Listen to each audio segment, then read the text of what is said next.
You're now listening to the AITB podcast. Listen to them words, but them thoughts don't sit in. Cause I'm too focused, cause I'm too hell-bent. Could give a fuck about these trends, could give a fuck about these friends. Alright, episode 2. What's up? Hey, how's it going? Alright, so I'm your host, Myan. I'm Enor. And today we have a good homie who's a solid artist, been killing it for many, many years. And we want to introduce Styner to the podcast. Hello. Fire. So the intro track was Condemned off of your new album that just came out, Mood Swing Majestic. Can you talk a little bit about how that song came about? During COVID, I realized that COVID actually helped me realize that I already kind of would just try to produce as much as I can, artwork and whatnot, but you're kind of forced due to social constructs to not hang out around people and quote unquote social distance and whatnot. So because of that, it made me realize, I know this is a very unpopular opinion, but how much hanging out with friends way too much is kind of a waste of time. So I feel before I didn't really have that much of an issue. I was pretty good about just staying on just doing my thing and hanging out with people socially, just to have a social life a little bit, not as much as others. But anyways, COVID helped me really realize, I'm man, I could get so much done if I just kind of cut off Bunch of people, yeah. almost all of my friends, or all of my friends, and just talk to them Cut everyone off, fuck it. Yeah, and rather than going out, it's kind of you get dragged into wasting more time, and it's it's not really wasted, it's a good time, but it's all right, it accumulates over the years, and it ends up being hundreds of hours. And I know. Even if it is a good time, you know, two things can be true at the same time. It could be a waste and a good time. And then For sure. and then money. You're out, you get hungry with your friends, you eat out, you know what I mean? It's I know those are things in life that most people enjoy, but COVID just helped me really realize, damn, I 90% of the time would rather be I love being out, I love traveling, I love seeing things, I love to get out, but Sure. Rather than hanging out, kind of wasting time with friends, I'd rather just be at home creating shit. That's what that makes me way more happy, is creating things. Yeah. So that song is literally about that. It's about, that's what I'd rather be doing. Me doing that. Yeah, I think it's good to go out with your friends once in a while to just kind of take a break from creativity, because then, something might inspire you. And then, but going back, I feel you I'd rather be at home painting, knocking shit out, and only, producing more and getting things growing. Yeah, I think art isn't, it's not a team sport. Yeah, No. it's not. And it's not going to get done unless you do it. And the more distractions you have, the less you're going to do that. Mm-hmm. Yeah, I think that's been my biggest problem, is that creating art and then going out and getting distracted and doing this and doing that. And I'm fuck, I got to get, and I think about it. And then by the time I get home, I'm overthinking stuff, Yeah. and then it's it becomes a bigger project than it needs to be if I just hunker down and just knock it out and bust ass. And you know what? I feel like neither of you have this issue, and I don't have this issue either, but I do come across a lot of artists who have an inspiration issue, where they're I'm just fucking hitting a wall, I have writer's block, or I need inspiration, and I'm just bro, I've literally never had that. I don't have that. I don't think I ever will. You could give me a napkin and a pen, and I'll make something be happy happen. just sitting there. I've had that a little bit with graffiti, just because sometimes I'm trying to figure out, once I started getting a little bit better at it, learning the hang-offs or the motion of stuff.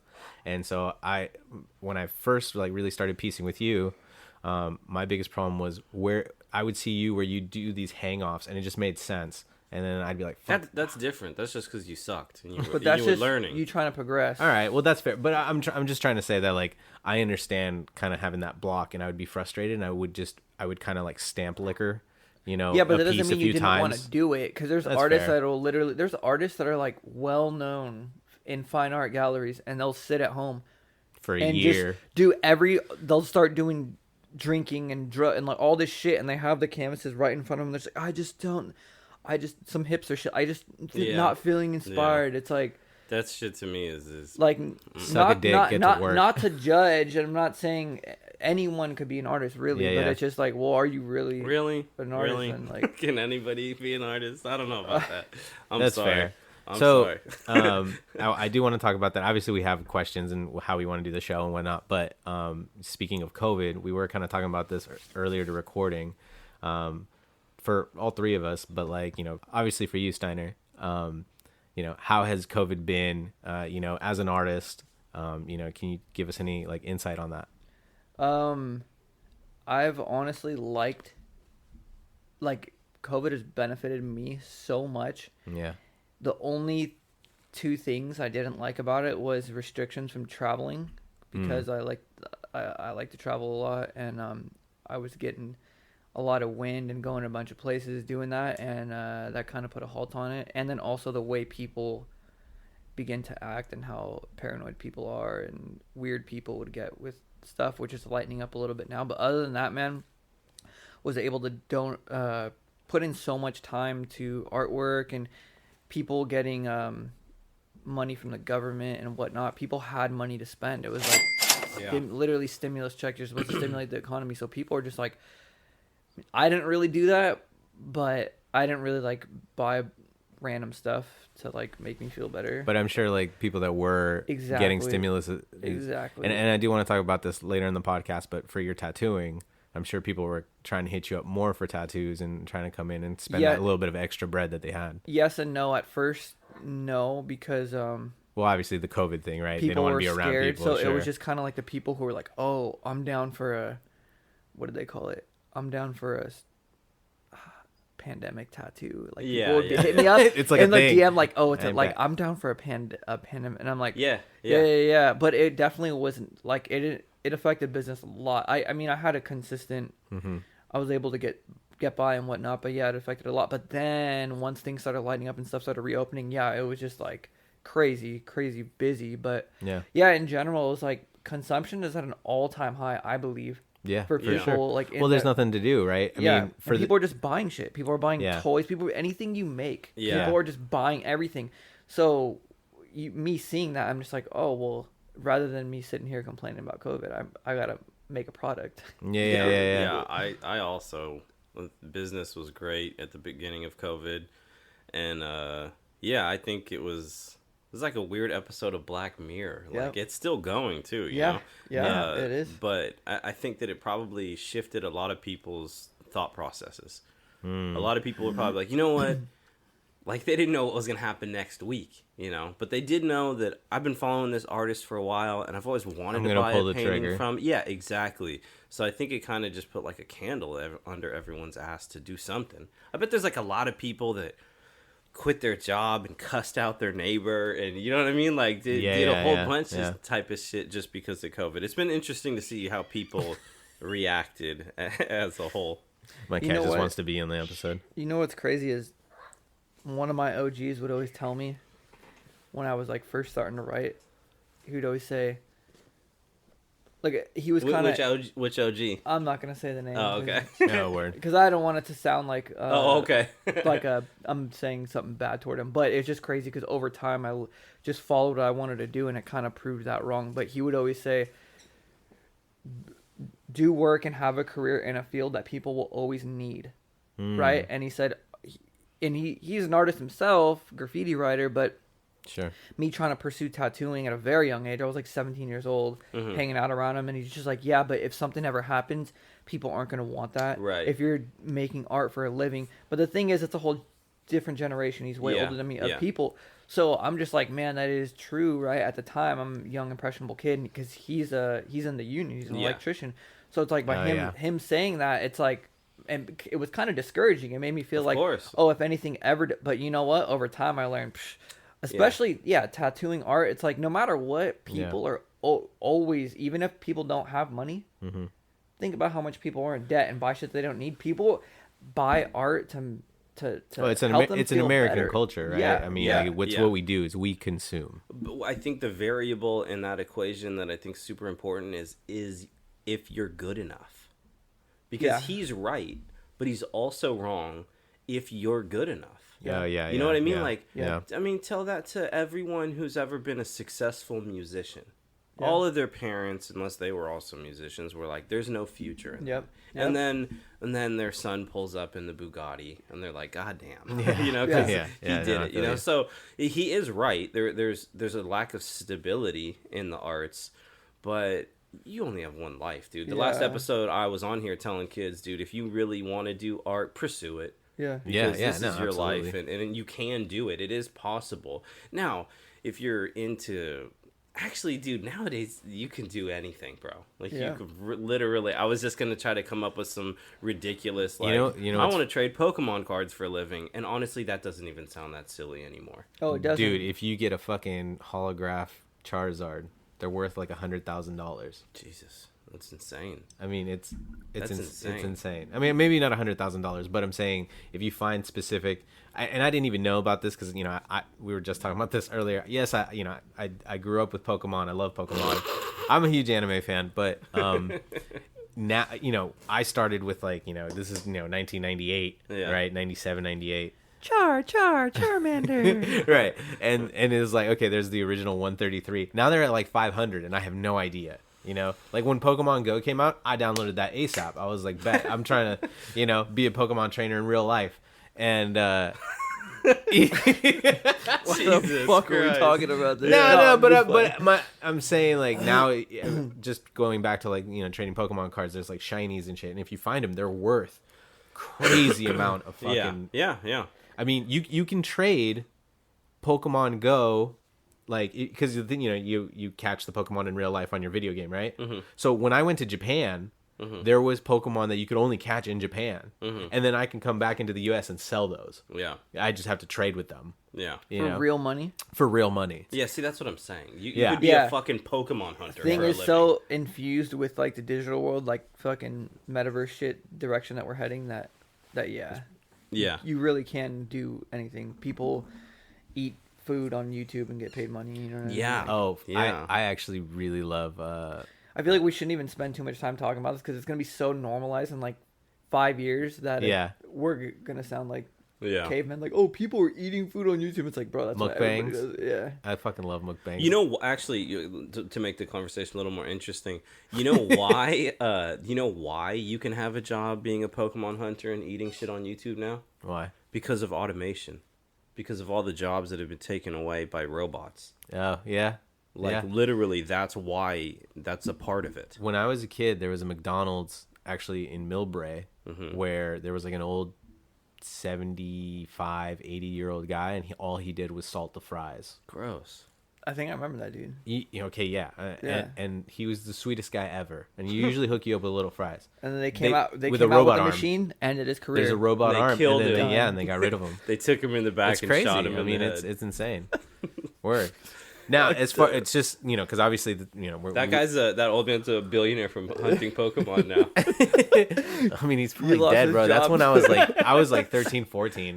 Yeah. But okay, so just because we went on a fun tangent, but like to circle back into graffiti. I'm sorry. I just remember that dude, so I'm just thinking of him. I in my imagination it was like a Squid Game thing where he bags his last thing of fries and the robot walks up and domes him in the fucking temple with a bullet. Fuck. Oh, boy.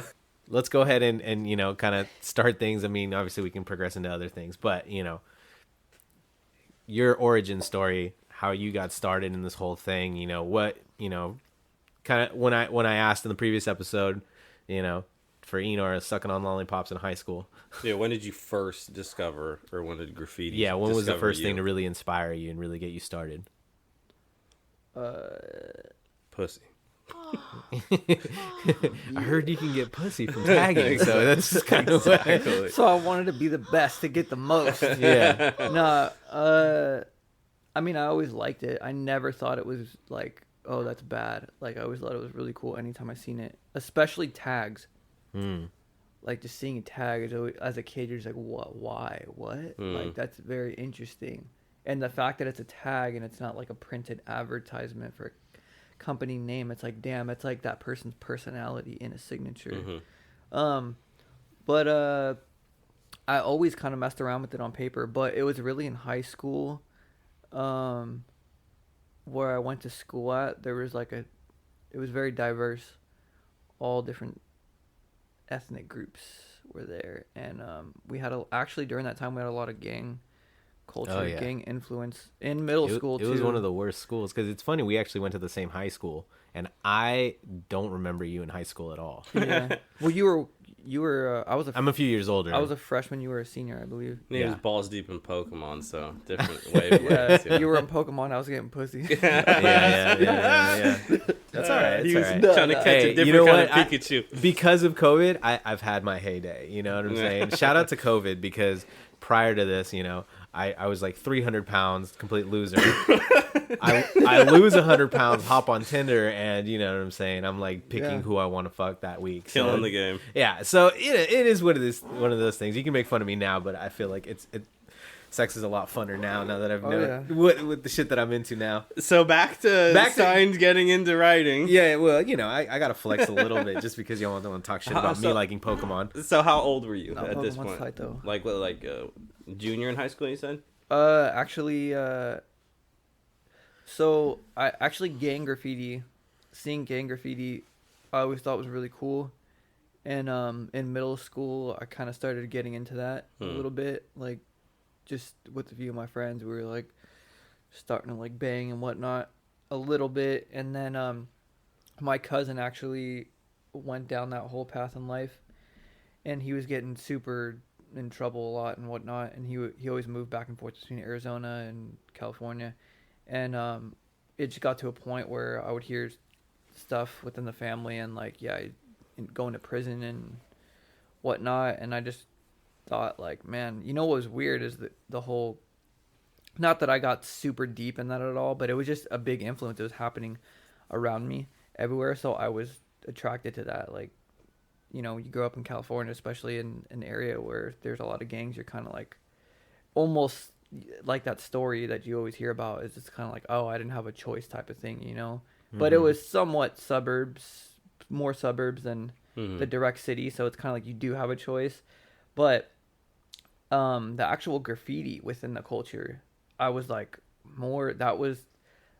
I thought that was the coolest part of all of that. Like just seeing that, and like you could tell it's been years of those hand styles being developed and whatnot, and it's like, oh, this came about just getting passed down through generations. Get down, demon. Yeah.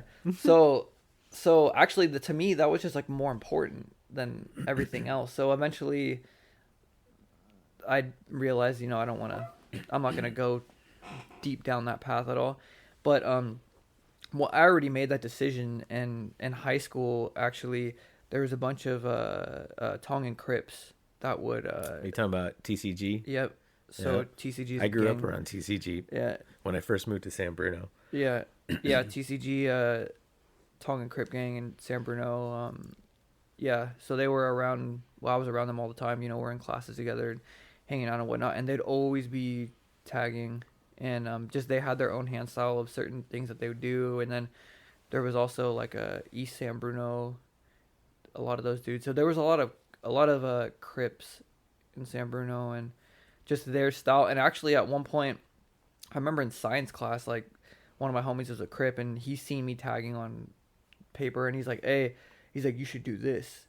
You should do it like this." And he literally gave me like their gang some hand styles. Crip hand styles. Like, you should cross out your S's like this. Like, you should crop. And then I'm like, what? Why? He's like, I mean, don't worry about it, but fuck slobs. That's what he said. Yeah. He's like, but yeah, so I actually got some letters from him at first, and then it was on, I want to say like a year or two of just doing it on paper a lot, and then. Were you writing Styner already? No. Oh. Okay. I didn't even have any. I think I was on paper. I was writing Smurf actually, and I would do a little Smurf character, and then all the Filipino homies got down too. They were like automatically the sickest at graffiti. Yeah. Like sick, like actual like hip hop style. They were sicker than everybody always. Yeah. But then over time, I figured out, you know what, y'all are sick, but like you're not paying me. You don't go out and do it. It's only on paper. And I found okay, that's all I'm doing too. I kind of want to actually go out and do this, but at the time it was just a very weird time.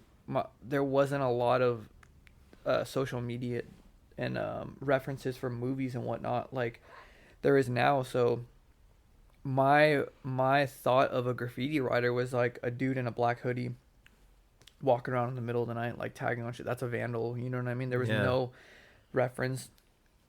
Didn't really know a lot of people who actually did it. And then a few crews started popping up in San Bruno. And then Piece by Piece came out, and that fucking changed it all. That changed it. That made me like, oh, this is really what it's about. This is how there's a way more to it. There's a whole culture. Like you really could be part of something, you know what I mean? Yeah. So then from there it kind of developed. I started going out and tagging, and at first I wrote Sick, SIC, because Slipknot. I was gonna say, yeah, I know. The second song on their first album. Such a good one too. Yeah. Titled that, and it's a super intense, like straight to the point song.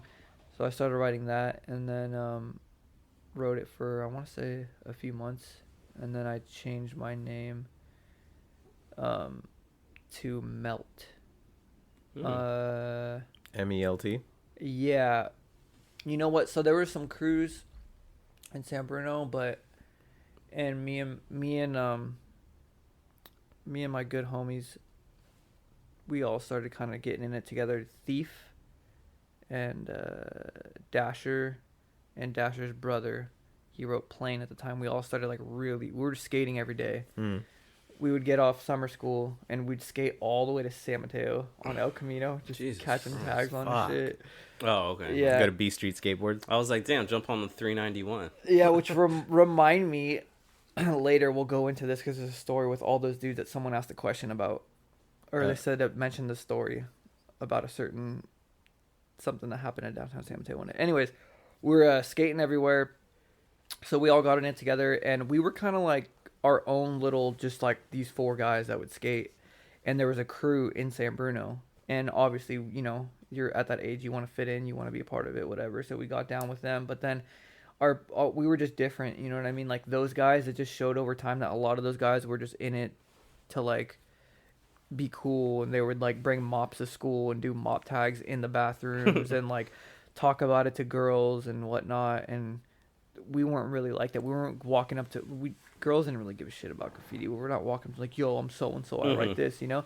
So we just seen over time that it was like, we're in it for different reasons. So we ended up just like splitting off and doing our own thing, and none of those guys really even write anymore at all. All the guys who were in it for those The reasons, people that you talk know the what I mean? most shit in graffiti are usually the ones that fall off. Yeah. Like there's a few people that you and I both know that talked hella shit about me. Oh yeah. And none of those fools write anymore. And I'm like, I can't believe and at the time they were just so far ahead of what I was doing. And I was just like, oh man, you know, to get shit by them, it hurt. Yeah. But then it's like, now I'm like, you don't even write no more. Fuck you, bro. And I'm better than you now. I've noticed that like when you meet most people that are like already like established known writers, they all have like a thing that they're into, and like they'd rather talk about that other thing. Like it could be anything, like disc golf. Yep. Or you know, disc golf out of all the things no, I swear, like No, but yeah. That's funny. I have a friend that fishing. does disc golf. I met a dude one time I was a big fan of, and like all he wanted to talk about was fishing, and I was like, bro, I don't like fishing.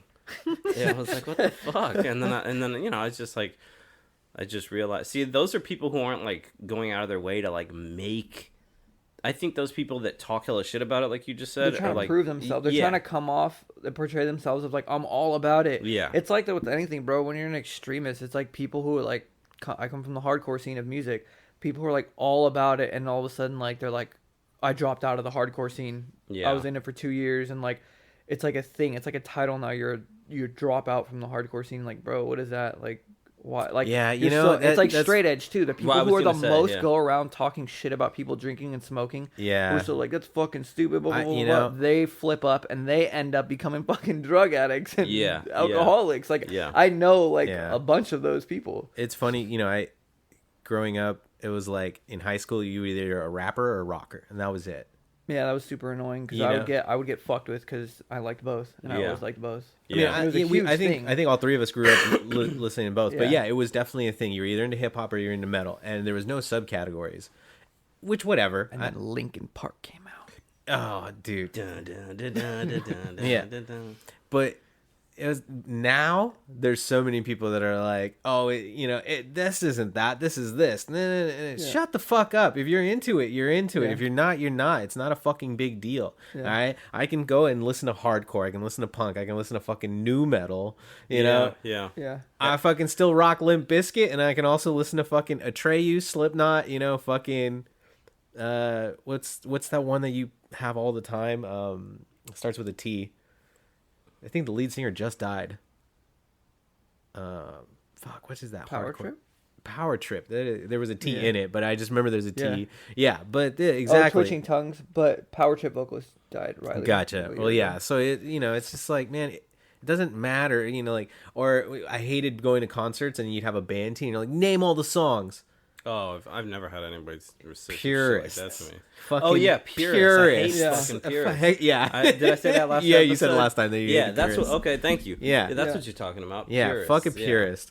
Oh, people who, to me it's just very extreme. Yeah, like a purist graffiti writer. A graffiti writer's like, black and white fills only.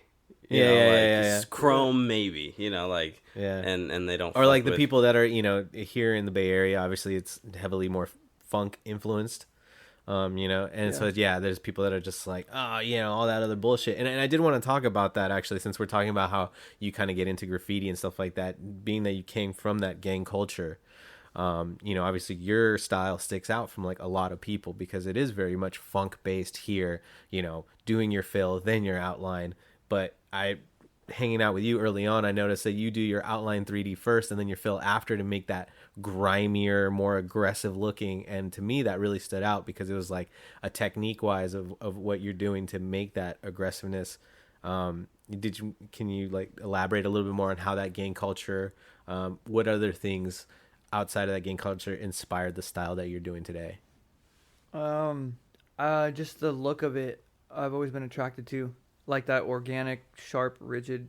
Yeah, I don't know. It's just a philosophy thing of like people are purists and are like, this is what graffiti is. It's a chisel tip marker caught in a tag on a piece of paper, and then you outline that and bend it in the right places and make it this New York imitation of stuff from 70s, 80s. Like, I respect that, and all my homies do that, and that's a craft to work on, and that shit's dope. But to me, in a sense, that's like, I don't know, I have this weird thing with graffiti where it's like my style is kind of a rebellion about what's going on around me. So now because of the internet, everyone is starting to do that grimy shit. Yeah. Even more so, and it's kind of turned me off from doing it. Unfortunately, I love it, but I'm just like, dude, every fucking person is doing this. Even now out in the Bay Area, there's a lot more people doing it. I'm like, man, I don't know. Anyways, the whole it's like buildings and structure everywhere. So because of that, it's like hip hop style traditional graffiti is so structured and so perfect that it just makes me feel like, oh, I'm in a world of all this perfect structure. I want to do something that's like, fuck that, contrasting that. You know what I mean? So even sometimes I'll go to a spot, and if it's like a plain simple wall, then I'll do if I don't know, if what's around me feels more like structured, then I'll try to do something more like organic and grimy. And then sometimes I'll be at a spot where it's like the end of a canalway and there's ivy growing off of the wall, on the wall and whatnot, and it feels way more of like an organic. So your graffiti is inspired very much about your surroundings and kind of you adapt to what you're doing when you approach a wall. Exactly. That's cool, dude. But if the environment is super organic, sometimes I'll be like, you know what, I'm gonna go with this and make it blend in with the environment. But then sometimes I'll be like, you know what, I kind of want my graffiti to stick out over all this, so I'm gonna paint over this ivy, and I'm gonna paint a cursive graphic piece instead to really just make it pop. What if the environment has homeless bums banging? Then how much bum sex have you seen? Then I will ask them if I could shoot them a 12-pack and film them and put it up on my OnlyFans. That's actually cool though, what you were just saying about I never even really thought about it, about like kind of just not wanting to fit in, not wanting to fit in, but doing your own thing. Like, because I was just looking at our collaboration, this piece right here we did, and I was looking at my character next to your letters, and I was thinking, why did I start doing monsters? Because in San Francisco, the characters predominantly were, wearing a Kango hat and an Adidas shirt, throwing up the peace sign or something. Like they were little people. Yeah. Yep. Always Hip-hop kind of shit. hip hop. Yeah, Yeah. there you go. Hip hop shit. And I, for whatever reason, I never even gave that a moment's effort. I always was just doing my little monsters when it came down to me doing graffiti characters and whatnot. And I was just thinking, maybe I did that subconsciously. Yeah. But it is very much so the same thing. If you think about it, mine are kind of cute, but they're not like as cute as, like No, King nowhere 157's near- characters. You know what I yeah. mean? Like Yeah. stuff you'd airbrush on a t-shirt and Right. sell at a fair, like, because it's that lovable. Do you think it's also a music thing? Because I mean, we obviously all listen to hip hop, but the three of us also are like super obsessed with Slipknot. Like, Yeah, you know what I'm saying? That yeah. kind of aggressive, Yeah. Actually, like that's those that Slipknot S. so like seeing black metal bands and death metal bands and like all I like a very big range of music, and especially different subgenres of metal. And it's not even like that's not me being a purist, it's just me liking to know where stuff came from. So there's more and more genres being made, and it's like, yeah, people like to put a fucking title on things, and I used to be annoyed, but it's more so of like, oh, I like this because it derives from a mixture of this and this. It's like I'm very obsessed with music, so it's just kind of like going back to how things started. But yeah, a lot of the logos, black metal and death metal logos, I've always loved that shit too. So For that sure. was definitely a huge influence. Hardcore bands are a little bit more varsity college fonts, but Yeah. more the metal bands. Yeah, I grew up on that. Yeah, Slipknot, all that. Like even I've talked about this before, but this is that new podcast. Goosebumps. Oh yeah. So the Yeah. Goosebumps Yeah. lettering, actually, that is the biggest influence to Inspiration, my yeah. letters as a kid. It stuck out to me so much, and I would go and get those books, and R.L. Stein said R.L. Stein yeah. on it. Yeah. Is that how you got the name? So yeah, I didn't get to finish up on that. Really, what ended up shit. happening was so I changed my name to Melt. I wrote that for a while, and then all those guys from that crew, they were like, "Oh, that's you."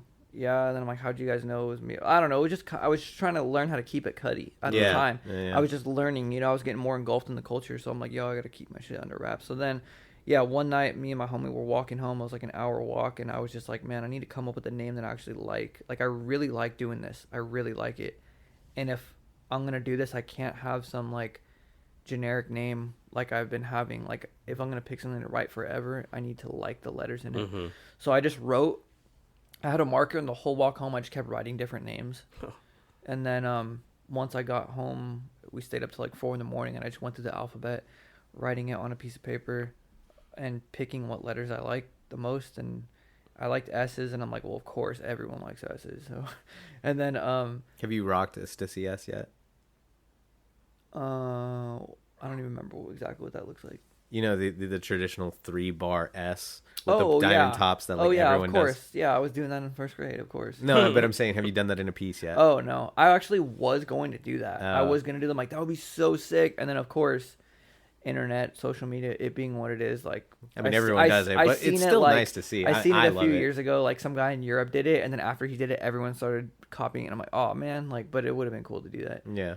But yeah. So then I chose what letters I liked, and originally I didn't really like T's or I's, but I'm like, okay, S's are cool, E's are cool, N's are cool, and I'm like, what could I arrange? What's different? What's not taken? And then I thought, oh, Stein, Stine, and then after a couple months, started writing Stein with Styner, and then eventually, once I started piecing heavily, I realized a T next to an I isn't really that cool. It's a lot more movement with a Y, and then Y kind of became like my favorite letter to do, actually. Yeah. That's funny because for me, Y has been the most challenging.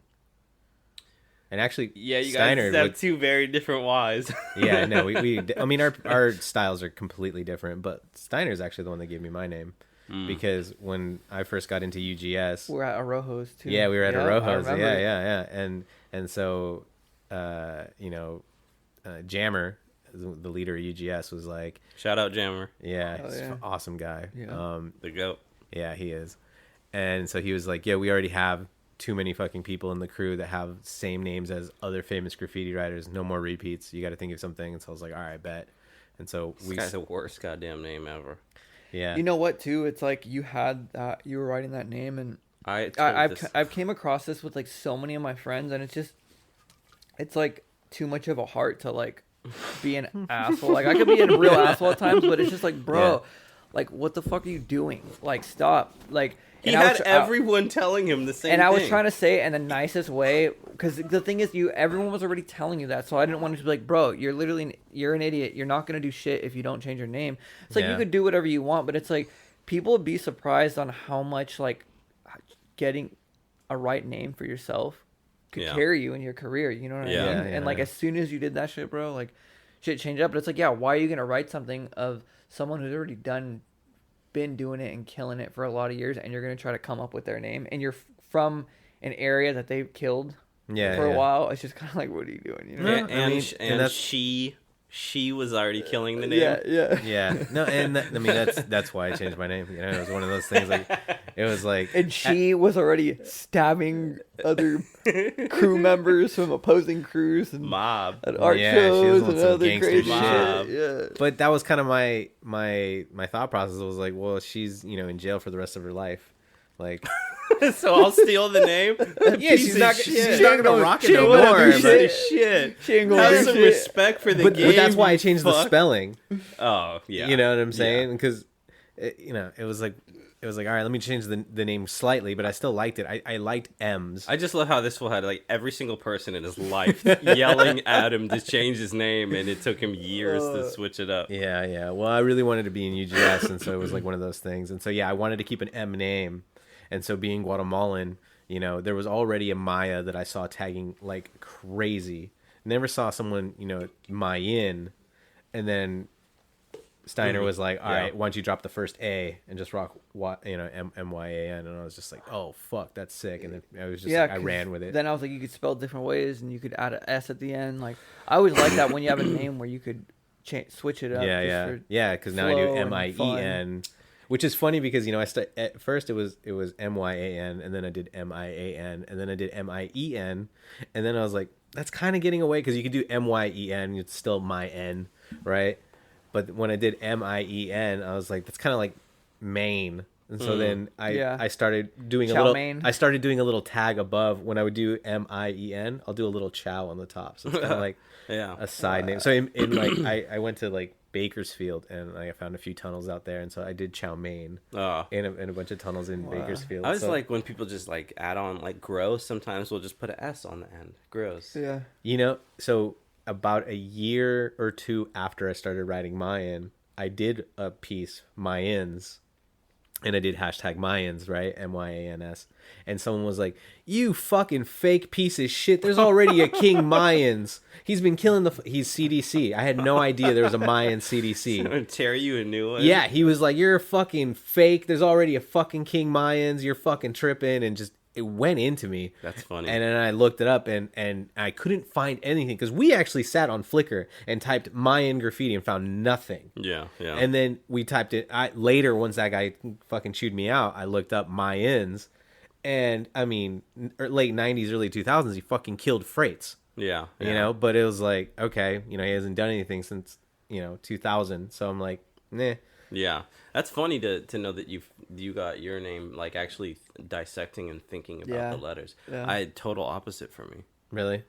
Yeah, my cousin, I couldn't pick a name, and he was like, just flip open the dictionary and just stomp your finger down and don't be a bitch and just write it. And then I was like, okay. And it landed on enormous? No, it actually landed on nor, like not here nor there, just N-O-R. Oh. And I was like, it's only 3 letters. And he was like, well, just put an E at the end, and then it's still nor. And then I was like, I'm going to get shot and stabbed if I write this. So I just wanted to, like, make it my own. So out of nowhere, I was just like, I'll put an E on the front of it, and it'll be Enor, short for enormous. Yeah. And he was like, okay. I mean, are you going to write enormous sometimes? And I was like, maybe. And then that's it. I don't know. Have you ever done an enormous? On paper. Oh, okay. We've never actually painted an enormous. Letters. Yeah, so that's it. That's sick. Dude, Yeah, I guess I've so. always Like thought Silencer. Right. Oh yeah. fucking You know? long name writers.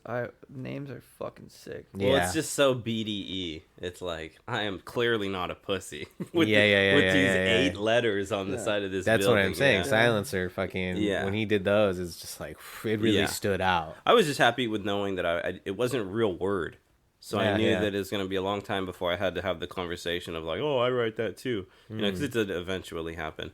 But I've been happy with it. I mean, once I locked in, I was like, yeah, I'll never change my name. Yeah, that's the only Myan I've ever. Well, there's a Myan in the UK now, Yeah. but I mean, he's nothing. Well, if it's a real word, it's just inevitability. It's Yeah. someone else is gonna write But it. I've never. Have you ever come across another Styner or anything at least close to? Yeah, Oh, yeah, really? see? It's yeah. but I mean, But they're not in CBS. I've full. been. It eventually happened, but it's like, I think one dude became super like more into like mural artwork. Oh, I know what you're talking And about. then I think someone maybe in like Europe or somewhere in a different country. But it's one of those things. It's like I feel like when I was younger, I'd care about that shit. But I'm like, bro, I don't. Yeah, really you're like coming to my hood. Your shit's not running. Yeah, not. I don't even mean it to sound cocky, but it's just like I've been doing it for a decent amount of time, and I've been doing it for like 15, I've been writing graffiti for like 15 years or some shit now, and like I don't plan on. Yeah, sure. I legit want to write graffiti until I die. Lifer. So I don't really care. Yeah. Fuck it. Like Yeah. even if they do it, whatever. Like That's the mentality that you should have. Like you shouldn't be concerned with third party perspective. yeah, About anything. I feel Yeah. like that's very of an ego thing. If you're like, why are you like someone in a different country? Why the fuck you writing this? You can't be writing. It's like, bro, I find it you're funny. never gonna come across them. Like, I find it funny. I see the humor in it. yeah. You know, like all the letters in the world. you know, Yeah. all the letters in the world. You got to write this, but yeah. Well, I mean, eventually it becomes to the point where literally every name has ever been taken. You know, Dude, and There's how so many people are writing graffiti nowadays? It's like, Yeah, shit's gonna exactly. happen. It's so popular because of Instagram. You know. But yeah, to finish off the first question. The very first. I mean, if, question. yeah, we go off. We go off. Yeah, definitely metal stuff, and like the thought of how things are looking. It was just kind of like the traditional look of everyone's graffiti. It did make me like, oh, like I'm gonna break away from that. You want to be different. influence. Yeah, I Yeah. was like, yeah, definitely seen that. And then an impressionable time. You know, the late '90s, early 2000s. I'm a super young kid and seeing all like the MSK dudes up here killing Yeah. shit. That made an impression. You know what I Yeah. mean? Yeah, big time. That- And then LA like style. keep killing it. Oh, Keep like yeah. literally had so many like when I started really actually going to the city to like just started tagging. Keep was like had rooftops everywhere and Yeah. One of my all-time favorites. yeah. I think the style back then compared to his later years, I wasn't as huge of a fan to his later years of graffiti at all really. Yeah. But the stuff I notice a lot of people, as they get older, simplify it yeah significantly. I Yeah. mean, to what you were doing, and I just think to myself, God, if you elaborate on that style, Yeah. you know, on what Yeah. you were kind of known for, it's like, what can you do now?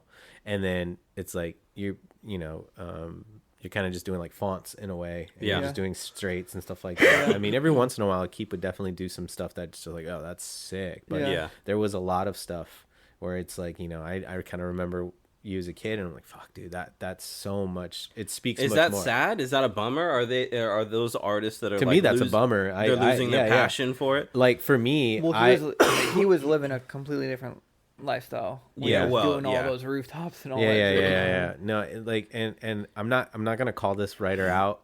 I'm not calling him out because he kind of went back to it. But like one of my biggest inspirations is Natural.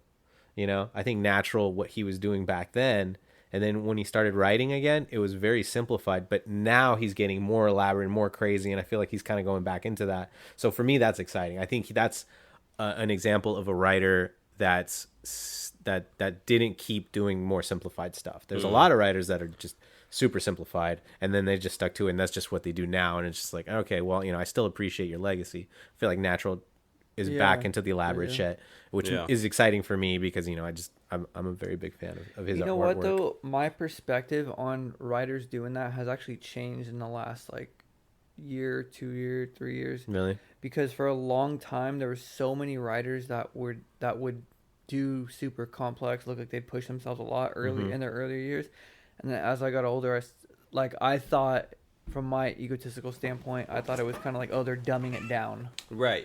Well, it seems like that. Yeah, but I didn't realize. I just thought to myself, like, why are they doing that? Like, because at the time I'm trying so hard to prove myself and do super complicated shit and whatnot. Right. But I'm like, why would you ever do that? Like, you could do this stuff that is so dope. But then it's one of those things that it's like, well, it's the person who's writing that name is a human being, and they change and they have different ways they're going to satisfy themselves with what they paint. And it wasn't really until I kind of started dumbing my stuff down a little bit, because I started dumbing it down. Like I said, I see all these people painting all this crazy shit, and it's just like, I'm getting overstimulated with all the crazy grimy graffiti. Not to say I'm not about that. I love that style, but it's just like, seems like everyone's doing it. So lately I've been getting more satisfied with painting a little bit more graphic and simpler looking stuff. And now I'm just now appreciating all these other artists that for a long time I'm just like, damn, you're getting lazy as you get older. You're like, you're not killing it. What the fuck happened? And now I see it, because now I'm like, shit, to me it's just about having fun. I'm like, fun. That's the point That's a good I was perspective. gonna make. And also, you know what, there's a big part of it, especially for like the graffiti aspect of it, like the last few yards I remember hitting, I wasn't trying to like go all out. I just wanted to be there. I wanted to be relevant and up. So, and I also had this mentality of like, motherfucker, I've put in my work. I've burned these walls. Like, I've done legitimate pieces on here that people have seen and flicked, and they're online, and I don't have to prove to anyone that I can do anything. I just want to throw up a solid fill character so that I'm here now and people see it and respect it. So that's probably where people come from. They're like, I don't need to fucking spend 3 hours here. I that kind of thing. Going off of what you just said, for the longest time I always thought like certain color schemes that are very simple are so sick, but I would not keep shit simple, because another thing with me was like, during like the years like 2013, I was very much so trying to prove myself. So I was like, oh, every piece I do, I was almost like, for a year I was like, I need to outdo my last one. Right. And I was piecing a lot, and I'm like, I need to keep but it got to a point where it was just stressful. It was just like, it wasn't even fun. But certain color schemes I appreciated, super simple stuff, but I wouldn't do it because I'd be like, oh, I need to burn. Yeah. Right. And then now, kind of like what Enor was saying about like, he's already done all that. He's already put in that work. Word. So now I'm kind of like, man, if I do a fucking black fill and white outline piece on a train, fuck it. That's what I want to do. I like the look of it. It looks really cool. So I don't feel so much of a pressure. Not to say I'm some OG or anything like that, but the thing is, I've been painting enough years now that I'm like, damn, if I do just do a black fill and white outline as a piece, like, people could... So do you think now it kind of just depends on your mood? If you're just like, hey, I'm in the mood to like really fucking, all right, I'm gonna spend 6-8 hours on this wall, or like, I'm gonna go rock something for like 2 hours. Yeah, totally. I mean, totally. There's that too. It depends on what mood I'm in. Like, if I go too long, if I go like 2 months without painting something super complex, I'm like, oh, I don't want to really take my time on something. But it really does feel good now, painting graffiti for 15 years, where I'm like, okay, I feel comfortable going and doing a piece that's just straight up black fill and white outline, and feeling like, okay, someone's not just gonna fucking take it out because they think it's like, oh, he didn't burn. They'll go to the yard and your name holds a little bit of weight to it now. Exactly. They're gonna go there and they're gonna be like, well, damn, it's not hella colorful, but like, but it's a Styner. But we've seen this fool get down. Yeah. You know what I mean? Yeah, and to me, it's like, his work. to me, I like that black and white, bro. Black fill and white outline. I like that, like the look of that more than anything. And now I feel like I'm at a point in my career where it's like, oh, I can do that shit and feel cool about it, and people aren't gonna just take it out because it's only 2 colors, you know? Yeah. I second that. Yeah, that's my parrot. I have a lot of animals in So to just kind of piggyback off of, since we're talking about origins and stuff like that, and I've asked you a little about that personally, but I'd like you to elaborate a little bit more. With UGS specifically, how did that inspire you? How did you see it, and how did you go about, kind of pursuing being in that crew? And the reason why I want to bring this up is, me being UGS as well. In my opinion, you know, UGS has been around obviously since 1993. I feel like there was just a little bit of a lull with UGS. And I think. What do you mean by lull? By those who aren't Gen Z savvy with the wording? Or that's not even a Gen Z. Is that a Gen Z thing? I don't know. I think like a lull is just, you know, like a low point. That is what I think. I just feel like there was a point in time where UGS, I mean, it had tons of bombers and piecers and whatnot, and then there was just kind of not a dead period, but like not where everyone was getting up hella crazy. And then I think, you know, in my, once again, this is my opinion, but I think as far as UGS, for it continuing, I really think you had a huge role in that. I agree with that. Yeah, because you started it initially up again, you know, after it kind of not done a few things, and then you had Dasher, you had Emar with you, eventually Odom, and you grew up with those kids, and then you brought me along, and then Rue, Torch. Yeah, Torch, Cuts. I mean, shout out to I Steal Picks. I Steal Dicks. At I Steal Picks on Flickr. Check that shit out. He don't got his password anymore, but that page still goes. Yeah. But I'm saying is that a lot of the newer generation UGS, for the most part, does circle back and trace to you, into your connections and who you brought around, and so I just think for the audience, I think it'd be cool for you to elaborate a little bit on like your beginnings with UGS, how you came across it, and like your opinion of the crew. Yeah, so I'd see it up a lot, obviously, being in, like, if you grew up in, like, West Bay area, San Francisco, San Mateo County, San Bruno, South City area, you're going to see, during that time, you'd see it, even just the UGS tags. That was the thing about the crew where people in the crew, maybe it's because it was at one of those points you were saying where it wasn't one of the most active periods in the crew's history thus far. Because in the late 90s, they were super active and bombing a lot, Yeah. But, like, it was at a point where I feel like the work that they would do, it wasn't so much of everyone bombing. It was more so of, like, people just catching UGS tags. Yeah. People having the crew up. So that was kind of different for me at the time, seeing that. But honestly, before I even really got into graffiti, I would see UGS up a lot. I already knew it. But by the time I wanted to start writing, I already knew what UGS was. I seen it up everywhere. And that was very influential to me. Them and Pawn. Oh yeah. Both Pawn, the way his approach on graffiti, and UGS, it was like, like sometimes they'll do some noticeable shit, but it was more so like, I'm a kid walking everywhere, like at the bottom of a pole, or like, I don't know, like so much random stuff on the street that like, it's just like little pervasive spots. They'd get those, and there's still some tags today that like I seen when I was 12 years old that are still running now, and they're just slowly getting beaten by the sun. They're pretty faded, but it was like that just stuck out to me. It's like, damn, that's so cool. Like they're tagging on a spot that like people, it's not the most noticeable spot, but it's gonna in time be noticed by more people, right? Because it's gonna withhold time. You know what I mean? So I would see that up everywhere.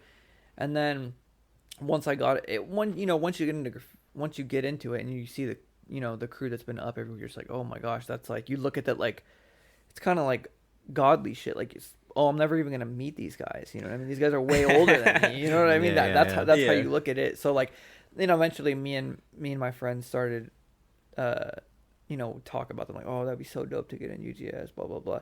Then there was a random like pocket of like, I don't know if it was like the third wave of UGS or fourth wave, but it was Rammer and Mist and Dissect, which writes Tell Now. They got put down. I think Rammer got put down, and then you brought them two in, and they were just it's kind of like what you're saying in your opinion, what I did. Yeah, it was just kind of like, he brought in those two dudes, and then the three of them were just going out like piecing, just killing it. And it was crazy because it's like this crew I just seen up for years, mostly just tags. Then now you're actually seeing members. Then all of a sudden I'm seeing the craziest pieces I've ever seen in person ever. Rammer pieces. I mean, Rammer and Mist. God.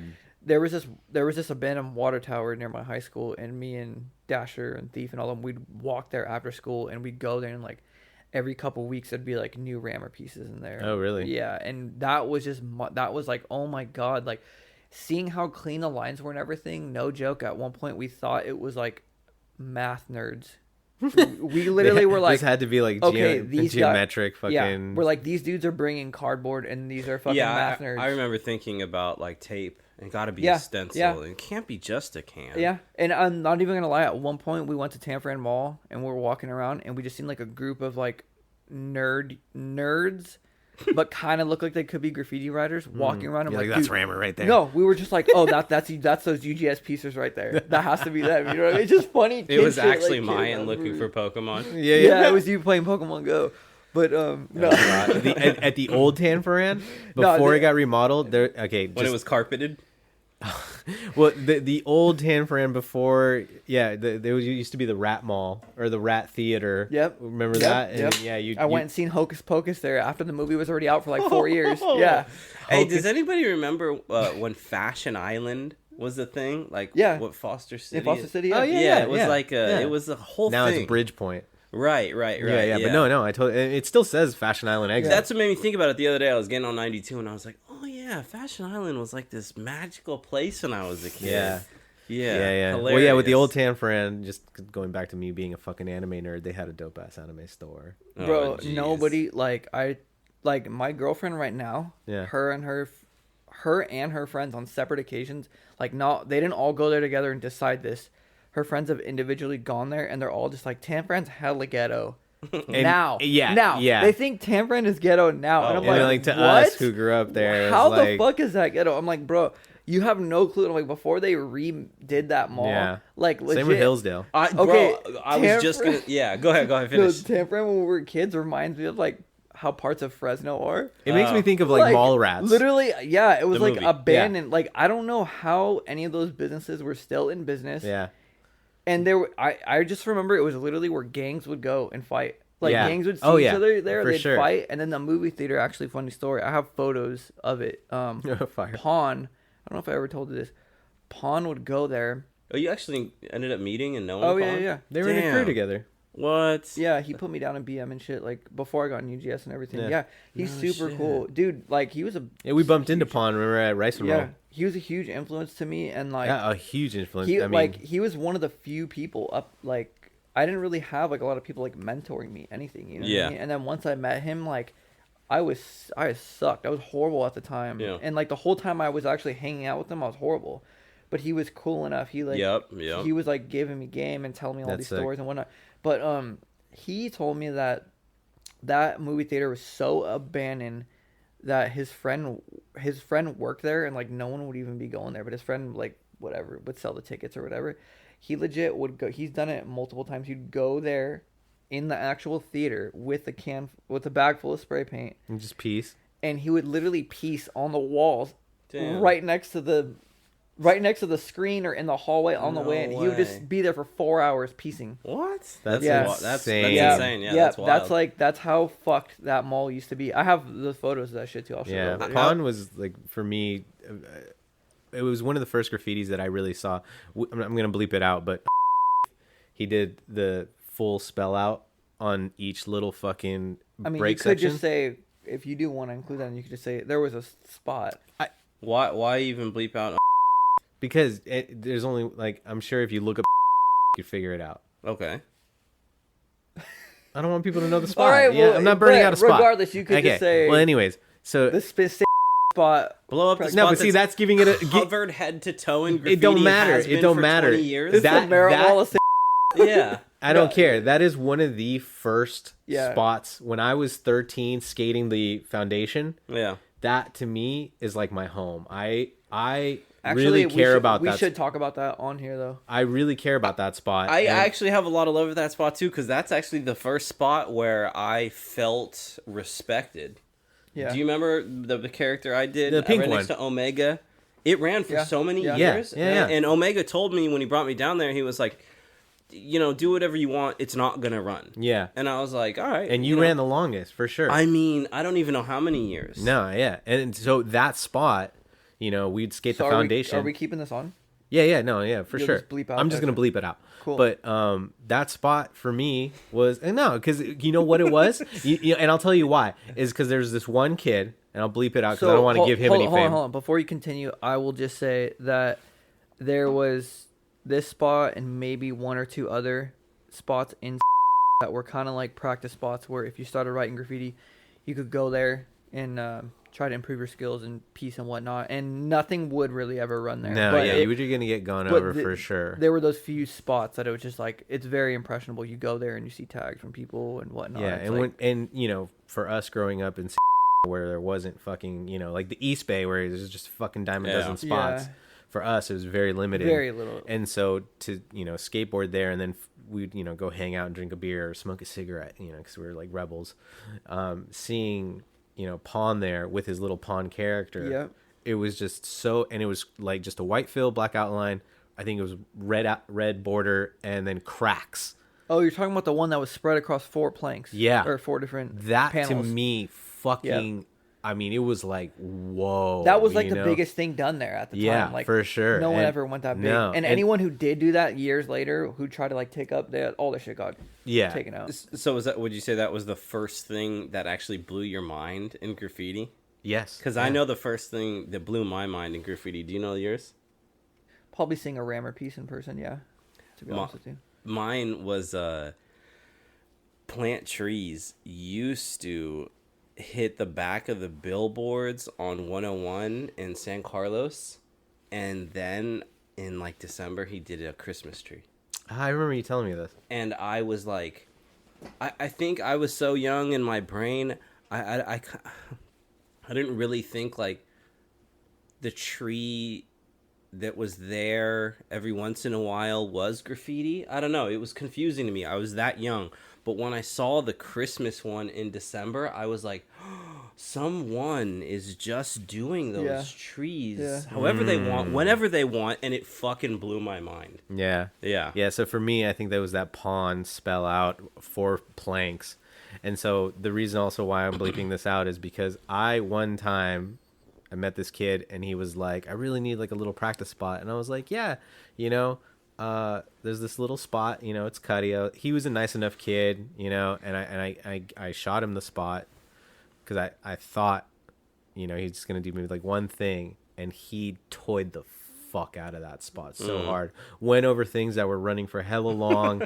Just, I mean, and had like 20 pieces down there, and it just ruined it. And I was so pissed. I had to be like, you know, and me, I'm very unconfrontational, and I had to be like, yo, blood, stop. That's bullshit. You know what I'm saying? Because that's my kid home spot. I hold that spot very near and dear to my heart. Yeah. You know, so it's like you got to protect your spots. And so that's why I don't want to give too many hints and points for people to find it. And if you do, you do. Fuck it, whatever, you know. And actually went there recently. I did something like maybe 4 years ago. It's still running. I'm like, holy shit, that never happens at that spot. See, there you go. That's a validating I should go back moment. there. Let's go. You know what? I didn't go back there.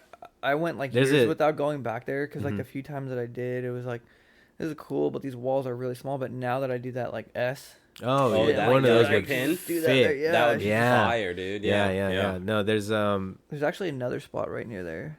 oh really? Well, there's the Foundation. yeah, and then there's a gas station. But I don't really think they redid it. It's a whole nother gas station bought it. I think it's a major corporation now, so I'm pretty sure. But anyways, Pawn had the back of it. Pawn and I want to say Dabble had it. They had throw ups running on the back of it, and then It ran for hella long. and then in 2009, me and Emar were like, "Yo, is it good if we proto that?" And we went there at like midnight one night and stayed there till like 5 a.m. Damn. And the wall was super textured, and yeah, I have photos of that shit too. But yeah, we literally painting on the back of a gas station. That's sick. Yeah. But when you're walking up that street and you would look down at it, and you like, if you just walk over like 5 feet off the sidewalk, you look down, you see the back of it. That's Yeah. sick. What's the worst spot you've ever painted? Like that was like absurd that like you'd know. Actually, during COVID, there's this spot that me and my friends were on a bike. We were just COVID because of COVID. We were like, oh, let's meet up once a week and go like on a crazy ass bike ride, like minimum whatever 15 miles or whatever. So we all start hanging out again. Every Wednesday we were doing it, and I don't want to say the city name just because Yeah. shit be hot out in the South Bay, but it was out in the South Bay. there's a trail and there's a random off trail and it goes under one of the major freeways. And I seen that it was a spot like people were painting straight letters. And but it was one of those things where a random pedestrian could just randomly walk under there. Just cause. That's why no one was really doing pieces. People were just doing straight letters, right? Yeah. But along that wall, if you walk up against the wall and that wall's like starts right here and here's the trail coming down. If you turn right here, this whole wall, like the whole length of it, completely virgin. And I was like, bro, I remember the story actually. yeah. And I had like a whole plan of, I was going to do some like, I'm not even going to say it on here yet because energy, because I don't want to speak it out into the universe yet because I eventually want to do some shit with this. Yeah. So I'm not going to say the plan, but I had a plan for that spot. Anyways, I was like, oh, I'll just go there and start doing that, or I'll do a piece or something, right? So I go there one day, and when I first walked there, it was kind of muddy. Nothing crazy. And then when I went there to actually go piece, I walked there, and bro, it was so... But I legit at one point thought I was in quicksand. Oh, shit. Because it didn't look that deep, and it was muddy, but it wasn't muddy what most people think of, like kind of like super like watery, swampy. Yeah. It looked like hard dirt, like hard shit. dirt and mud, and then like you walk in, and I was wearing boots, and it got to a point where like it was right where the boots are at, and like it just like sunk in, and it was hard. It got to a point where I couldn't even move. You're like, oh my God. I couldn't move my legs at all, and if I was like, the only way I'm gonna move is if I just yank super hard and I could pull something or break something. Yeah. And as soon as I felt like I was about to do that, it would make like the other leg dip so low that a bunch of mud Was about to go inside your boot. Yeah. Yeah, so it got very difficult to move in there actually. So it was knee deep. It was knee deep, really, really thick mud. That sucks. And then I remember just thinking like, damn, like, like I kind of was like borderline getting a fucking anxiety attack from it. I was like, bro, what the fuck am I gonna do? Well, you're also committing a felony. Like you're not Exactly. in the middle of you're stuck. It's like if someone runs up, if anyone were to call or anything, freeze. Yeah. Like Yeah, you're like, okay, well, go get a fucking ladder and rescue me out of here, then arrest me. So you're then, like, motherfucker, call the fire department. Yeah. So then what was going through my mind was like, should I just fucking just ditch these boots? But then if I ditch these boots... and then you're going to be stuck exactly.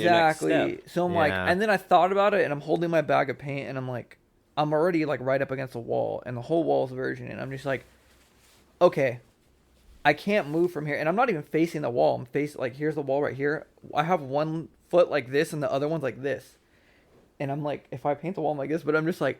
You're still thinking about painting the wall? I'm like, okay, regardless, this is super... So down. I'm like, this is super uncomfortable regardless. Yeah.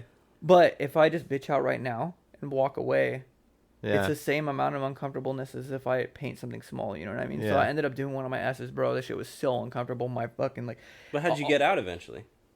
I don't even know. I don't even remember. It was literally just, like, massaging the ground and pulling up one boot.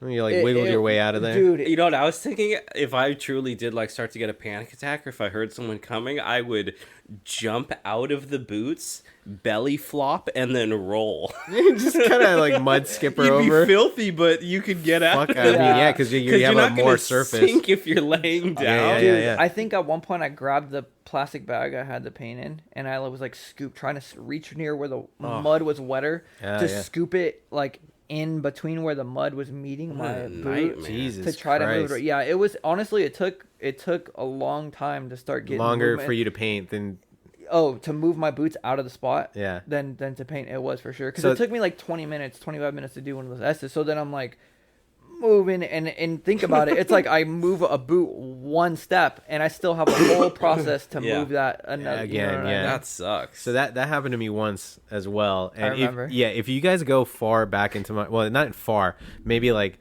I don't know, 15 posts or whatever, but like if you go onto my Instagram, there is a little video of me pulling my boots off and just a shit ton of water. I remember that. Yeah. So that exact same thing happened to me. It was me, Sopa, Tenchi, and Musk. And so we went to paint this tunnel that we randomly found. There was only just a few pieces, but we had completely virgin wall, and I was so excited. And so I'd already scoped the spot a week or two before, and then we came back. And so we went in the exact same way. And then as we're leaving, they were leaving the exact same way. But then I'm like, you know what? This is kind of a shorter distance. I'm just going to fucking go this way. Fuck it. And I go in and it's just quicksand, and all of a sudden I'm just slowly sinking, and I try to pop my boot out, and my foot almost comes out of the boot, so my boot's stuck in the mud, and I just keep sinking, and I'm gradually going lower. So I know exactly what you're talking about with that anxiety of like, what the fuck. And it's like Tenchi and Musk immediately look at me and they're like, run to go help me, but then they start sinking and they're like, fuck, okay, we have to think about this, how we're gonna get, they're like, this is panic mode. And the entire time Sopa, fucking just asshole, laughing his ass off, just and fucking just super excited at my misery. That's horrible. Just because, well, and I want to talk about this because in the last episode I said, one of the questions was, what was the longest you've ever walked to a spot? Now that I have Styner here, I want to talk about that story because that was a fucking adventure. But Styner knows, just because we've been in several places together, I always have bad luck, and if something's gonna happen, it always happens to me. I've fucking fallen into so much shit. I've like stepped on fucked up things. Fallen in?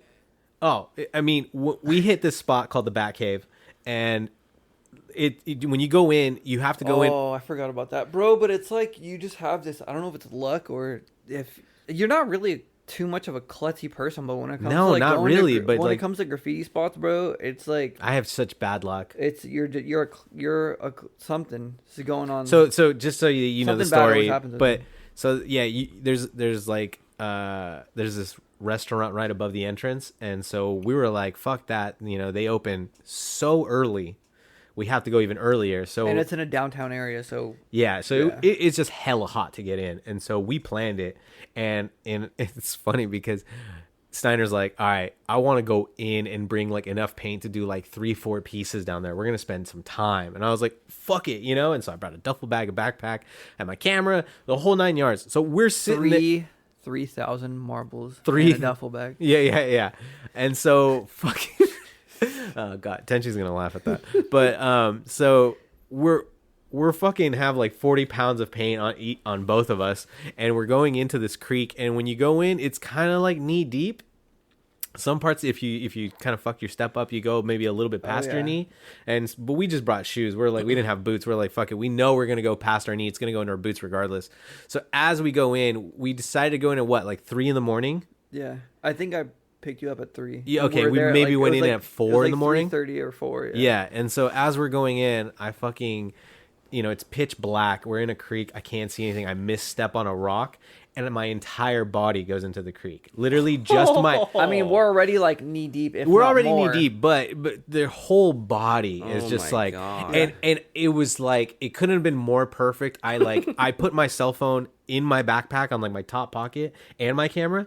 So as I fall in, I just hold my backpack up and it doesn't go in. It's just me completely submerged head to toe except for my right hand. I'm like 15 feet in front of him. And he's just like, you all right? And I'm like, blah, blah, blah, Oh, Jesus Christ. and so we finally get into the spot, and we did paint like 4 pieces that day. So we were spending 10, we made the time.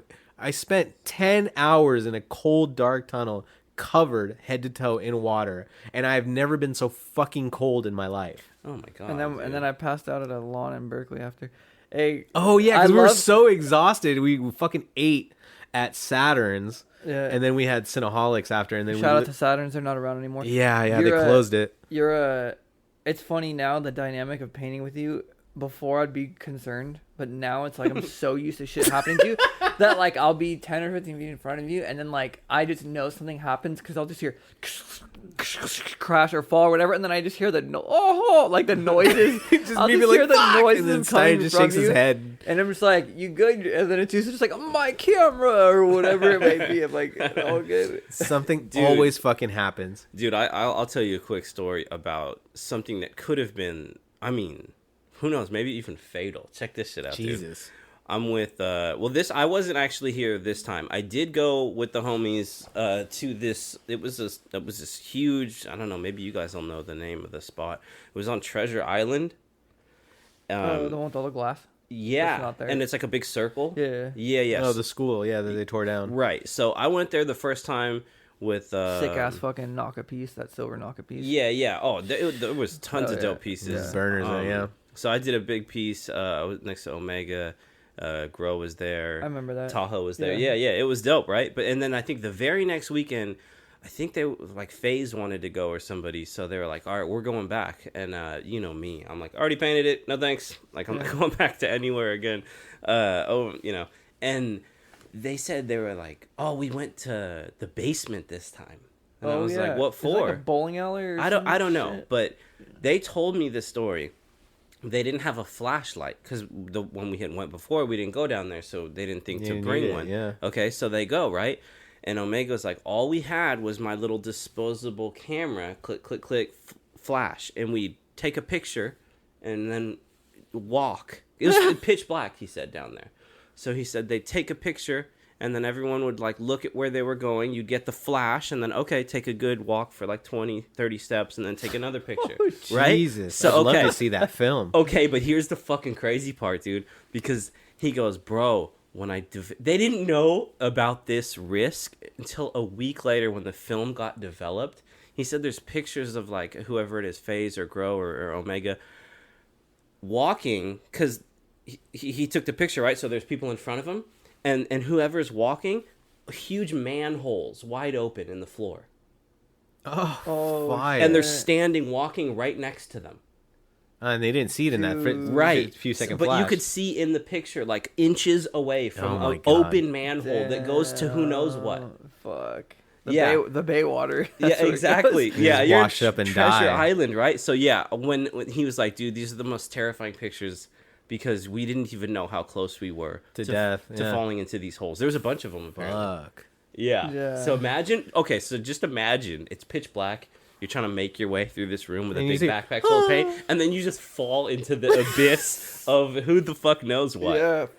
That's fucking nuts. Yeah. That sucks. Yeah. I mean, glad nothing happened, right? We didn't even finish the question of the UGS thing, I think.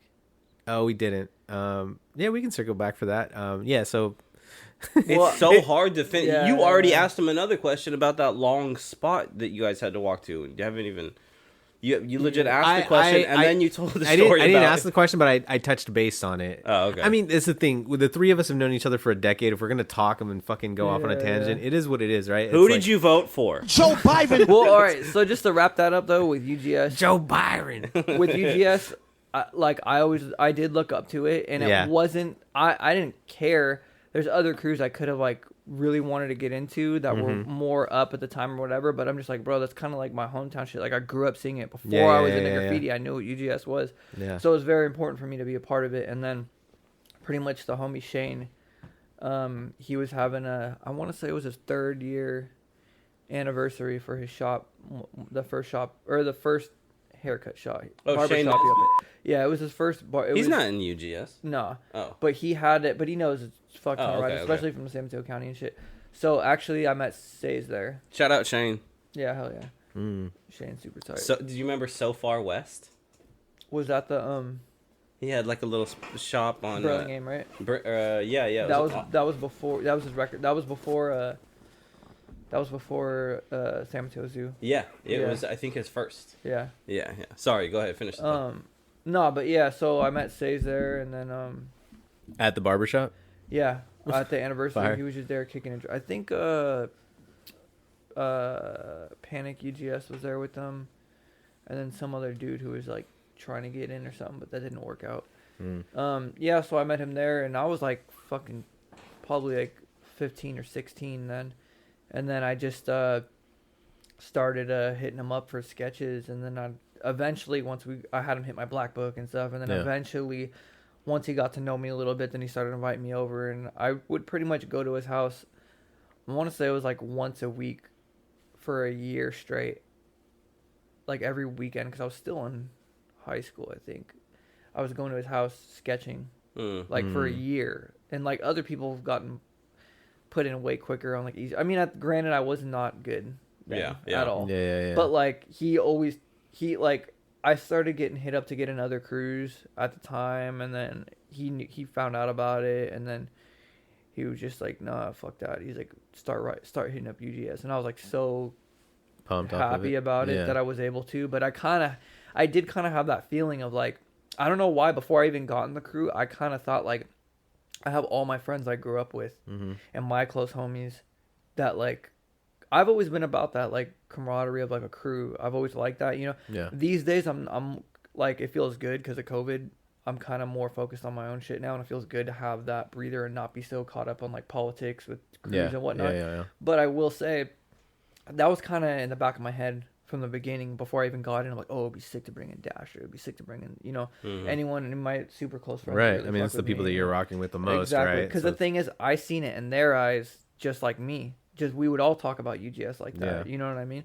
So it just happened. Like, yeah, he put me in, and he even told me, he's like, I mean, says a straight up person. He's like, yo, he's like, you're not that good now at all. He's like, you're not that good.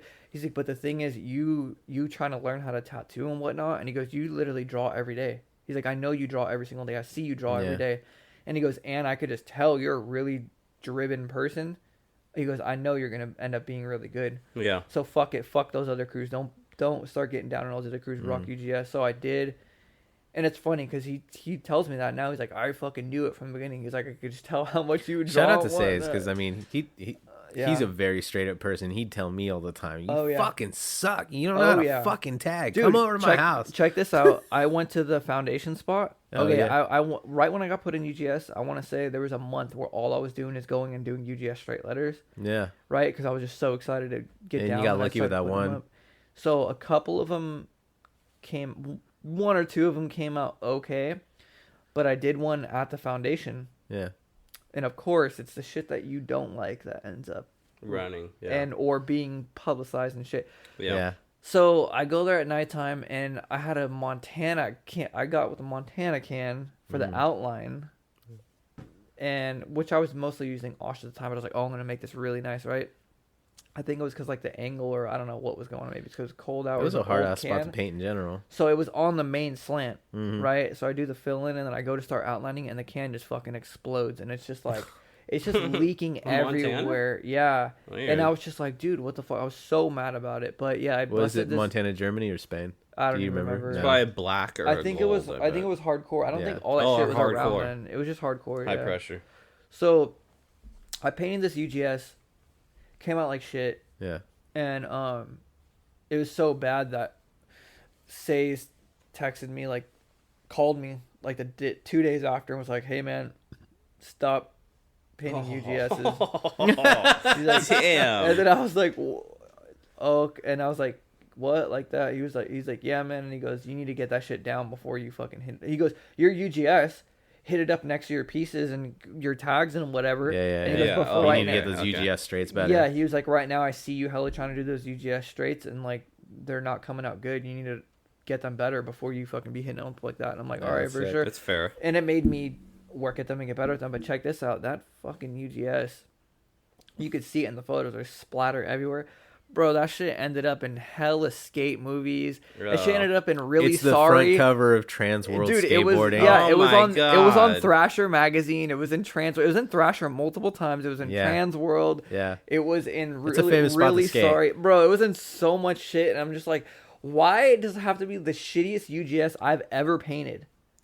That's when I do believe in a god, because I'm like, this motherfucker's got jokes. Humble yo ass. Yeah. I feel it. My first piece that I ever did with Styner in 2013 got it published in a motorcycle magazine because we painted a hydrographics dipping, you know, where they do like the water dipping and all that.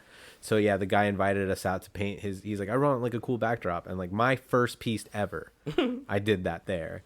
And he did something sick as fuck, and then mine was bullshit. And I did like an octopus character coming out of it. And that was my first piece. That was my first piece. Out of jail, right? After jail. Yeah. I remember that. And yeah, it got published, and it's like forever immortalized in a motorcycle. Jesus Christ. Fucking book with like, you know, it's like a hot model sitting on the bike, and then my piece behind it, and I'm like, ugh. My favorite thing that ever got clipped into something else was that I got into a yearbook. You get a yearbook? Yeah, that's sick. It's like a Menlo Park Elementary School, because I painted a Greer skate park, and there's this girl like sitting next to the piece. I don't even remember, but a billion people sent it to me on Flickr when it happened, and I was like, I'm in a yearbook forever. That's tight. Yeah, that's pretty cool. That's pretty really funny. Cool. Yeah. But yeah, to finish off the UGS thing, yeah, like I said about close homies, and Yeah. I just look at UGS like it's not even like, I don't know, it's a different feeling UGS than the other crews I'm in. Yeah. You know what I mean? It's like definitely like a family thing, but I feel like it's, I don't know. I like the natural like organicness of it, like how people gotten down throughout the years, and like it goes in waves like anything, you know. There's times where it's like people are more on their own doing their own thing, and then There's a time where people come there's together. time where we're like having a lot more like crew meetings or barbecues or whatever. But Yeah.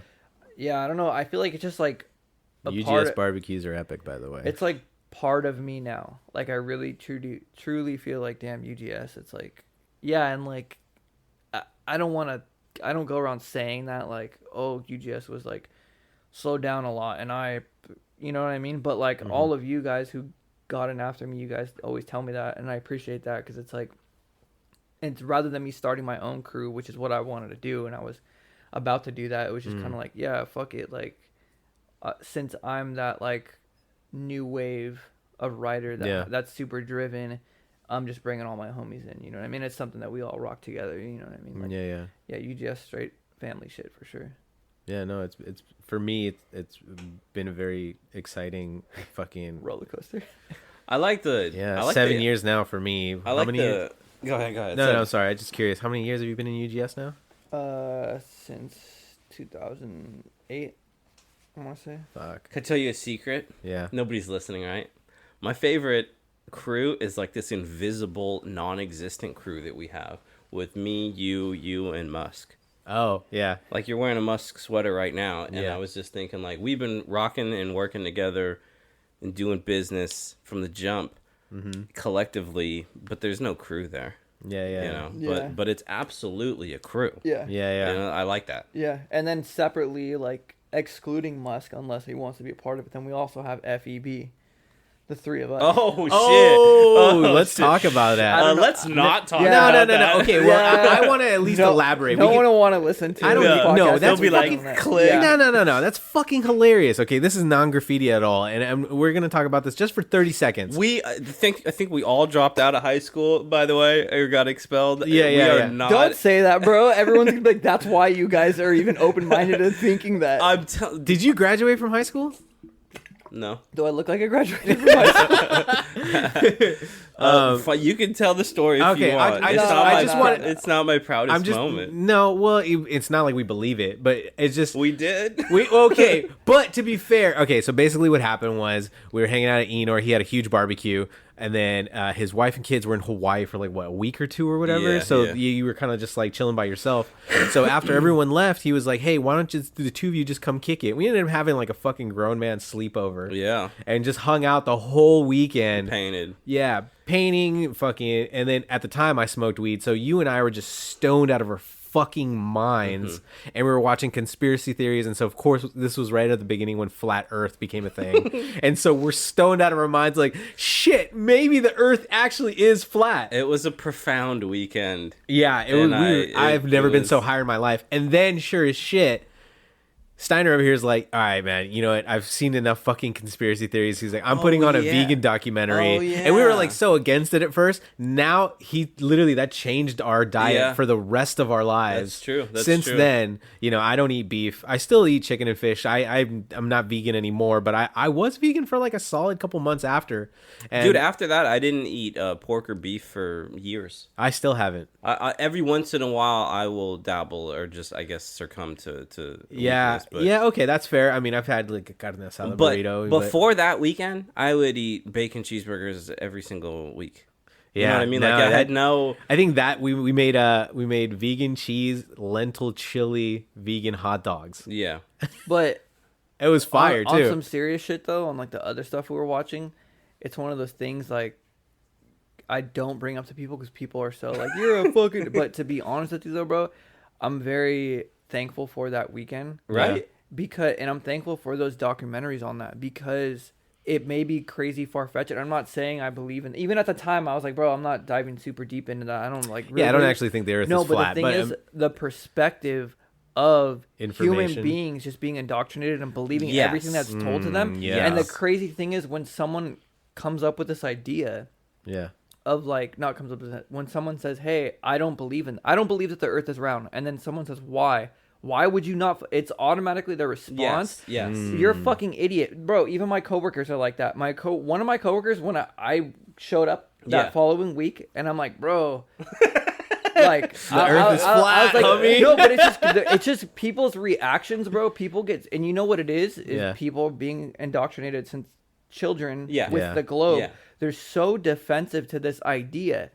Yet That the is thing interesting. The That thing is is, interesting. that's what I find really interesting about it. And the thing is, people are so. It's fucking science. It's math. It's proven. It's like, motherfucker, you are not an astronaut. You haven't gone to space. You haven't seen it. So that's my whole thing. And yes, you could dive deep into debunking and whatever on both sides. We can elaborate on anything, right? What I take that whole thing for, which I really appreciate, and it kind of, I know the world is really big and there's a lot of things to see out there that I don't see, that I do eventually want to see. But what I see right here and now happening, that's what's in my world. And I try to live in the moment. Yeah. And if I don't see some shit happening myself, you're not going to 100% convince me that I believe it. Yeah. So that's the whole thing, is people are so defensive about it. And it's like, well, you don't know. Like, because of science, you're taking a bunch of these facts, but you're not even a fucking scientist yourself. You haven't been to outer space to see that the Earth is round. I think I can help explain what you're trying to say, because it's actually what I took away from that weekend as well. Basically, it depends on like what room you're in. Say you're in a room full of devoted Catholic people, okay, and your opinion is, hey, God doesn't exist. They're all gonna look at you like you are absolutely insane. But if their neighbor has a house full of people full of atheists, then you're fine. You're right on board with them. They're all going to agree. No one's going to look at you weird. Yeah. So it's so interesting how just someone's perspective on something, whatever that is, depending on who you're talking to, is how you're going to be judged in that direction. And it is fascinating how you can't even ask a question if it's just kind of like common knowledge. Yeah. But at one time, like, religion really did rule the world, and it was common knowledge. So at one time, if you were to be like, I don't believe in Adam and Eve, people would be like, what a fucking idiot. Yeah. All this information we have, all these books, for thousands of years, we know Adam and Eve populated the entire planet, and you're just like, I'm sorry, I don't believe it. And they look at you like you're an imbecile. That's what I'm saying. It's like I'm not saying I'm 100% flat earther at all, but like someone who is a flat earther, like automatically they're just like, they're a fucking idiot. Like, you're a fucking idiot. Like, no one is taken serious who believes in that. And it's just like, well, I think it's important to question the norm. That's all I'm saying. I don't think the Earth is flat at all. Neither do I. But But the idea of questioning things, like people that think 9/11 is Al Qaeda, Right. you know. But it's like people saying the Earth is round. You haven't seen the Earth. Oh, From an outside yourself, perspective, yeah. people You know what saying the Earth is flat, you haven't gone to outer space either, motherfucker. You don't know. Yeah. You don't know what fucking shape it is. Yeah. That weekend taught us three that you should question everything. Yeah, Everything. totally. Absolutely. That's- Keep an that's open not mind. not Yeah. believe in every single thing. Just because something is taught to you in school since you're a child, that doesn't necessarily mean that it's true. Where's the proof? Have you seen the proof for yourself? Yeah. Like like Columbus discovering America. I mean, You know what I'm saying? I even think about like I think actually to be a full-blown atheist, you kind of have to be a narcissist, a real asshole, because that means that if God came down right here in this room and exposed itself, you wouldn't believe it. Everyone should be an agnostic on the topic of God. Agnostic, whatever. No, I think it's agnostic. Well, with you the pronounce but it enormous. I don't care what the fuck you have to say. no, I'm saying the way you said it. Kind of, Yeah, well, like, you should be open to the possibility and just comfortable in the fact that you don't know, so you don't have faith in it either. Yeah. It's wild to me how, like, I guess my point is I can play devil's advocate on the other side. Like, I would tell an atheist, like, the first thing, say if I were to believe in a higher power or an entity that, created us all, and I don't know for a fact that exists or that we were created, right? Yeah. But the atheist denounces any possibility of that, and I'm like, wait, but where's your proof that we weren't? Yeah. You don't have any proof either. So, Exactly. so if Both you're an parties are- atheist, you're just as foolish as a full believer. Yeah. Everyone should be agnostic or whatever In you the say. middle. Yeah, you should be neutral. Yeah. You No, know? I agree. I agree. So you shouldn't be able to. I mean, yes, it is a foolish question if you go to your coworker and you're like, "Hey, man, I think the Earth might be flat." You're gonna. Well, I didn't say that, but I just started bringing it up, and the thing is, the react. That's what I like too. It's like the reactions from people if you ever bring that up. It's like people. It's not even like a. Huh, you're an idiot. It's like people are literally like getting kind of enraged about it, and I think it's them like being defensive because of their indoctrination.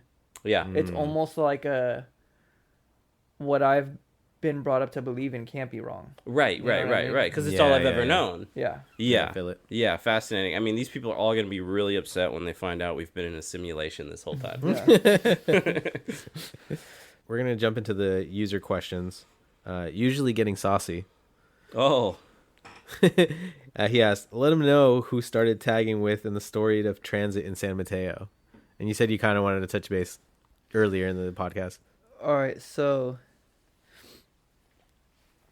there was this store in downtown San Mateo, and Enor actually had. It was funny. Me and Enor didn't even know each other at the time, but it was like we were both just starting to come up a little bit. We were both trying to get our name out there. We're like Enor and his crew were funking with another crew. Was it TC? Mm-hmm. Out in San Mateo, they were all going over each other and shit. So me and my homies would skate down there, make our way down up to San Mateo. So there was a store that carried Montanas, and we were like, "Whoa, Montanas! It's like made for graffiti. We got to go get a hold of some of this stuff." So we'd go there like after school and shit. So we found a way to get them for free there, and it was so dumb, you know. We're kids, we're just learning how to steal, and like we thought they wouldn't catch on. We'd go there multiple times a week, but we go there once a week to take stuff, and it was just so fucking expensive too. We didn't have that money. Like, I mean, it's even more expensive now, but inflation don't fucking matter. It's like, crazy. What was it, like $7 for like a hardcore? I was at Ace Hardware the other day, and they had iron lac for $9.99. I was like, what? $10 for a can? Eat a dick. Yeah, it's crazy. But yeah, back then, even though back then this was a lot of money, so we go there, and pretty much what we do is like, there was some girl, or there was multiple women who worked there that we just kind of like game them up and like try to finesse. Yeah, like be like we still like distract them and start. And the store was really small. Really small. But Enor had quite a few canvases hanging in there at one point. Oh shit, I did. Yeah, and I remember being like, damn. What year? Hold on. What year is this? This was 2006 or 7. Damn, I did. Whoa. Yeah, because I remember being like I said, like I was just starting to hit the streets, just mostly marker tags, spray paint tags, and I remember seeing your stuff everywhere, and y'all were funking with TC. And then I remember you stuck out to me more than everyone else in DWT because I also always loved art and wanted to make canvases too. And I was starting to make canvases at home, and I was super influenced at the time by like MSK and all that stuff and Rez and all that. And I remember seeing some of your canvases and thinking, oh, that's along the same... If you can't bring the mic. I was like, that's along the same lines. Like, sick. You had some like flourishes like coming off and certain stuff, and I was like, whoa. And I was like, this guy knows what's up, and I'm pretty sure this dude's like either my age or like a couple years older, because I would see you out there funking with, and I'm like, yeah, one day we'll eventually meet. And seeing your canvases in there. Anyways, we'd bring in fucking Pringles, can of Pringles, empty, and put a can in the Pringle. Fit either like 2 cans in there or like a tall can when they just came out with tall cans and shit. But yeah, one of us would talk to these girls and like flirt with them and whatever. It's like we're in high school, and this chick's like 2 years out of high school, and she's sitting there. And one time, bro, so we would do that. We did it for like, I want to say like a month and a half, 2 months, and I don't know how they didn't catch on. And then one time we go in there, and we came up it was like $400 worth of shit. Oh fuck. And it was right in front of her, bro. They had this glass display case at the time. This was near the end of it, right next to the register, and she's sitting on the floor.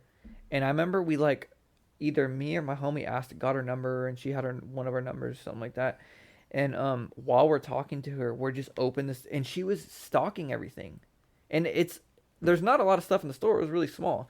So she had all the freshly shipped stuff to them in boxes with the boxes just opened, surrounding her on the floor, and she was like putting it in the cases, and at one point she just sits on the floor, and then like I open the case and I'm like, we're just shoving it down our pants and our jacket, homie's putting it in the Pringles can, and we're just like, and the phone would, and it got to a point, bro, where it was like the phone would ring and she would hop up and go right behind the register, and when she'd be distracted, we'd look at each other and just start. It was like Crink Ink when Crink first came out, and it would be the refill shit, bro. That shit was expensive for it was like $30, $40 for like a thing of ink. So we're like shoving so much shit. And then like the thing is, I don't even think she did inventory for it yet. And we're like taking it out of the boxes. Yeah. You know what I mean? So she didn't like check anything. So then we're like, cool, thank you, have a good day. We'll be back next week, blah, blah, blah, whatever. And then we leave. We go to the mall, I want to say like 3 hours later. Homie thief gets a phone call. And he's like, yo, she's calling me.